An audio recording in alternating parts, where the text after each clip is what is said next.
Les pailles en papier et en carton sont souvent présentées comme étant plus écologiques que leurs homologues en plastique. Cependant, une nouvelle étude a révélé que ces ustensiles prétendument durables contiennent des produits chimiques potentiellement toxiques, les polyfluoroalkyles et perfluoroalkyles, en tout cas PFAS, parfois également désignés polluants éternels. Les PFAS forment un vaste groupe de plus de 4000 substances chimiques synthétiques en raison de leurs propriétés hydro- et oléophobes. Ah bon, mais il y a du phobe, les LGBT, ils aimeront peut-être pas ça. Aucun rapport. Il y a du phobe, j'ai pensé à ça. Ces composés sont utilisés dans une grande variété d'articles du quotidien, depuis les poêles anti-adhésifs jusqu'aux emballages de restauration rapide. Le problème est que les phases peuvent persister dans l'environnement pendant des milliers d'années et que l'exposition à ces produits est associée à divers problèmes de santé, tant chez les humains que chez les animaux. Les travaux qui ont révélé la présence de PFAS dans des pailles durables ont été menés par une équipe de chercheurs belges. Ces derniers ont analysé diverses sortes de pailles vendues dans le commerce sous 39 marques différentes afin de déterminer si elles contenaient des PFAS. Ces substances se sont avérées être présentes dans quasiment toutes les paillettes en papier et en bambou testées. Ok, il manque un L, c'est pour ça que ça me fourre un peu à cause de ça. Elles ont également été détectées dans des pailles en plastique et en verre, mais moins fréquemment. Le phase le plus souvent détecté était l'acide perfluorooctanoïque. Excusez, c'est quand même des gros mots, là, sincèrement, là, dont la fabrication a pourtant été interdite dans l'Union européenne depuis 2020 pour des raisons de sécurité. On sait cependant que ce produit se retrouve dans d'anciens produits de consommation recyclés et qu'il persiste dans l'environnement. Cela pourrait expliquer au moins en partie pourquoi les phases ont été retrouvées dans des pailles testées. Cette contamination pourrait être le résultat de l'utilisation pour produire les pailles de plantes cultivées sur des vols pollués par des phases. Elle pourrait également être due à l'utilisation de papier recyclé dans lequel ces substances étaient présentes. Comment ont été détectés ces polluants éternels? Les chercheurs ont eu recours à deux méthodes pour détecter les phases dans les pailles. Tout d'abord, ils ont recherché grâce à une méthode très sensible appelée chromatographie liquide couplée à la spectrométrie de masse en tandem, la présence de 29 des phases les plus courants et, le cas échéant, les ont quantifiés. Résultat, sur les 29 molécules recherchées, 16 étaient présentes à des concentrations détectables. Pour détecter d'autres phases, les auteurs ont mis en œuvre un protocole de C'est rough quand même, lire ça. Un protocole de criblage qui leur a permis de détecter deux membres supplémentaires de cette famille. Donc, bref, vous avez compris, c'est quand même quelque chose. On va passer un peu parce que c'est rough là, quand même à lire, là, mais on comprend à patente que c'est quand même pas super. Faut-il s'inquiéter? Les consommateurs pourraient être directement exposés aux phases présentes dans les pailles qu'ils utilisent. Ça, c'est assez intéressant, là. Car ces composés sont libérés dans les boissons où elles trempent. Donc, quand on parle de paille en carton, là, ça trempe tout le temps dans une boisson quelconque que vous êtes en train de boire, ben, c'est dégueulasse un petit peu. Les pailles jetées ou recyclées pourraient également entraîner une exposition indirecte en contaminant les sols, l'eau, les plantes ou les matériaux recyclés qui en proviendront.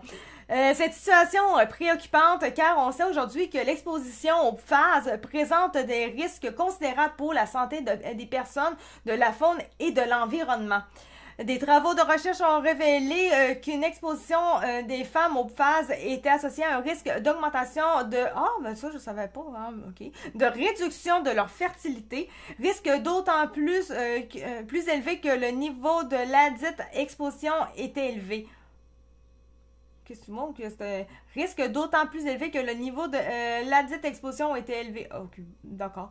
Par ailleurs, l'exposition des femmes enceintes aux phases a été associée à une augmentation de leur tension artérielle. En outre, leurs enfants seraient plus à risque de présenter des problèmes de développement tels que poids de naissance plus faible, puberté précoce. Ah, c'est bizarre. En plus, on sait que maintenant, les enfants, ils ont justement ils commencent leurs règles, tu sais, les jeunes filles commencent leurs règles plus tôt, ça peut être un certain lien aussi, vu qu'on parle de quand même de puberté. Voire à un risque d'apparition de certains cancers. Il a également été démontré que l'exposition aux phases compromet la capacité du système immunitaire à lutter contre les infections. En 2020, une étude danoise a établi que la gravité des infections à la COVID semblait être aggravée par l'exposition à certaines phases. C'est quand même pas pire à savoir, ça. Je l'avais pas tout lu, j'avais lu en petite partie au début, genre, lui, il est pas pire. Je l'aime bien, l'article. L'exposition aux phases a également été associée à une diminution de la capacité de reproduction chez les oiseaux, ainsi qu'au développement de tumeurs et à des perturbations des fonctions immunitaires et rénales chez d'autres animaux. Tu sais, après ça, on dit que Donald Trump, c'est un fou. Ben là, il va signer un décret pour que ça s'arrête. C'est quand même pas pire. Plus de 85 000 lecteurs font confiance au... Ah ben là, on s'en fout. On s'en fout qu'on fait confiance à ça. En 2022, une étude a mené sur 75 alligators d'Amérique de la rivière Cap Fear. Ce sera pas long, Tom, je vais te lire. En Caroline du Nord, aux États-Unis, par exemple, révélé que l'ensemble des animaux testés avaient des phases dans le sang. Ces niveaux de phases se sont avérés associés à des perturbations des fonctions immunitaires et des maladies auto-immunes. Rappelons que ces animaux sont une espèce protégée. Là, tu m'as... ça goûte la petite merde, oui. Il y a un lien entre l'apparition des pays et le COVID. Ça me surprend tellement pas leur crise de... Ben, tu vas voir, c'est lui, mais je vais aller voir parce que tantôt j'ai parlé de Radio-Canada, j'avais juste oublié parce qu'en réalité, celui-là, je vais le mettre de toute façon dans mes affaires, anyway, en bio sur YouTube et tout. Mais ça, c'est theconversation.com, le site. Mais je vais aller sur Radio-Canada tantôt pour vous montrer l'autre aussi qui parle un peu aussi de cette affaire-là. Mais lui, c'est plus en profondeur. C'est pour ça que je le trouvais encore important à dire, en réalité, à lire. Ça me surprend tellement pas, leur crise de paille en carton. C'est drôle que les pailles de carton ont été mis obligatoires juste avant. Et la chose qui est très très drôle en plus, c'est à ce soir, j'étais supposée, je m'étais dit dans ma tête que j'allais parler de Transmania parce que j'ai finalement terminé de lire ce livre-là. Et bizarrement, ça parle également de trucs endocriniens, tu sais, le système endocrinien et qui pourrait peut-être avoir un lien avec les affaires de trans. Que finalement, ça perturbe, les produits chimiques perturberaient le système endocrinien des animaux et peut-être aussi des humains, ce qui fait qu'il y a beaucoup maintenant d'animaux qui sont soit intersexes, soit qui sont rendus trans et tout, alors qu'on voyait pas ça avant. Mais ça, c'est depuis justement qu'il y a des déchets qui sont justement des produits chimiques qui sont laissés dans la nature, dans l'eau, etc. Et là, on parle de phases, produits chimiques et de cancer et de plein de choses.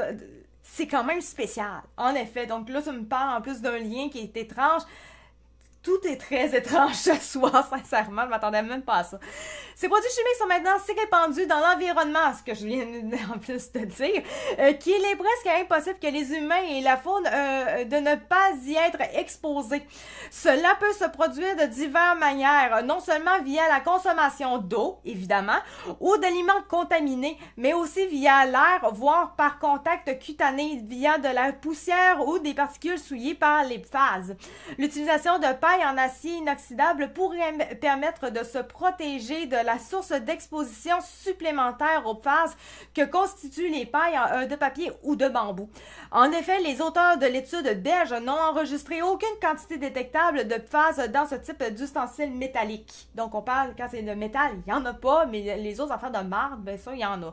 Il est toutefois important de noter que bien que les pailles en acier inoxydable puissent réduire l'exposition aux phases, elles pourraient néanmoins exposer leurs utilisateurs à d'autres substances nocives telles que les métaux lourds. Or, certains de ces métaux, notamment le chrome et le nickel, ça doit être le même qu'on dit, le nickel, ont été associés à des problèmes de santé graves touchant le cœur, les poumons, le système digestif, les reins et le foie. Par contre, j'ai pas vu depuis qu'on avait des affaires métalliques, j'ai pas vu de problème d'augmentation des affaires au niveau des trans ou ben des affaires qu'aujourd'hui on voit maintenant. Donc il y a quand même ça. En conséquence, la meilleure décision à prendre dans l'état actuel de la situation est probablement d'éviter autant que possible d'utiliser des pailles pour consommer ces boissons. Ça serait bien, quand même. Ça serait quand même pas pire, effectivement. Maintenant, on va aller avec ce que je voulais aussi dire. Les pailles. C'était ça que j'avais mis tantôt, les pailles. Je pourrais aller dans mon historique aussi, par exemple. Ça serait peut-être simple d'aller dans mon historique. History, de toute façon, j'ai rien de très... J'ai rien de bizarre, de toute façon. Les pailles sont toxiques. Ok, c'était là. C'était le Journal de Montréal et non de Radio-Canada. Je sais pas pourquoi je suis souvent sur Radio-Canada. Je pense que c'est pour ça, là. Donc, substance chimique. Va-t'en de là. Tu m'énerves. Mais va-t'en. Ok. Comme ça. Et voilà. Substances chimiques toxiques, les pailles en papier ne seraient pas plus écologiques. On vient de savoir quand même, si les pailles en plastique ont été presque toutes bannies de la restauration rapide, il semblerait que leur remplaçant en papier ne soit pas plus écologique. Puis ça, c'est quand même, on parle quand même du 25 août 2023. Je pensais que ça allait changer bien des affaires, cette étude-là et tout. Ça a l'air que non. On est rentré en 2025, puis c'est rien que ça qu'on a encore, hein. Ça n'a pas changé grand-chose. Ils s'en contrefoutent un peu de la santé des humains. Là. Si les pailles en plastique ont été presque toutes bannies, ok, bon, j'ai pas besoin. Là, ok, ils parlent de la nouvelle étude belge. Est-ce que là, ils vont parler de la colle en soi? Parce qu'il y avait la colle en soi. Les pailles en papier contiendraient des substances chimiques qui sont durables et potentiellement toxiques, d'après un rapport publié dans la revue Food Additive and Contaminants.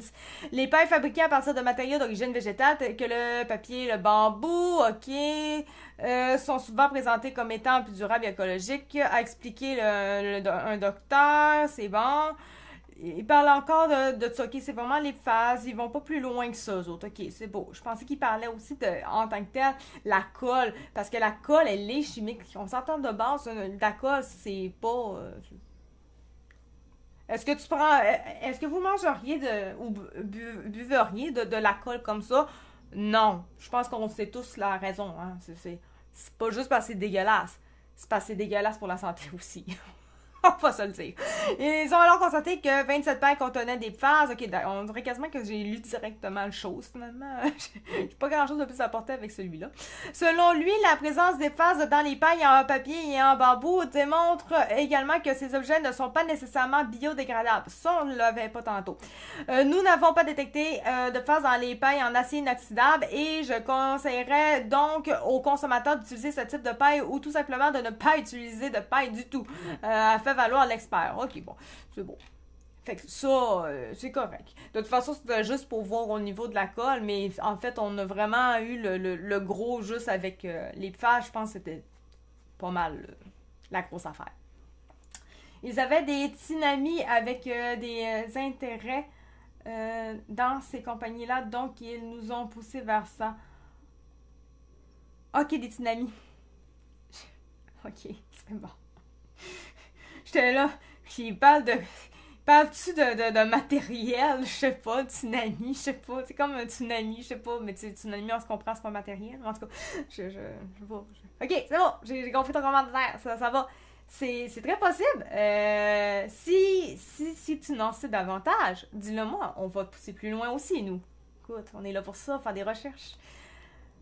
Donc, ça, c'est fait. C'est quand même quelque chose que je trouvais vraiment bien de mettre. Donc, là-dessus, on sait que Trump met fin aux pailles en carton aux États-Unis. Ça serait fun qu'au Canada, on emboîte le pas également. Ça serait vraiment plaisant. Et comme je disais tantôt, on dit toujours que Trump, c'est un vrai fou. Moi, je trouve que c'est ceux-là qui ont décidé de mettre des pailles en carton partout, qu'eux autres, c'est vraiment des fous. Parce que la meilleure idée possible que tu pouvais avoir, c'était littéralement de faire revenir les pailles en plastique. Ça, c'était le best. Vraiment, en tant que femme, j'aimerais vraiment quasiment habiter aux États-Unis. Quasiment. Quasiment.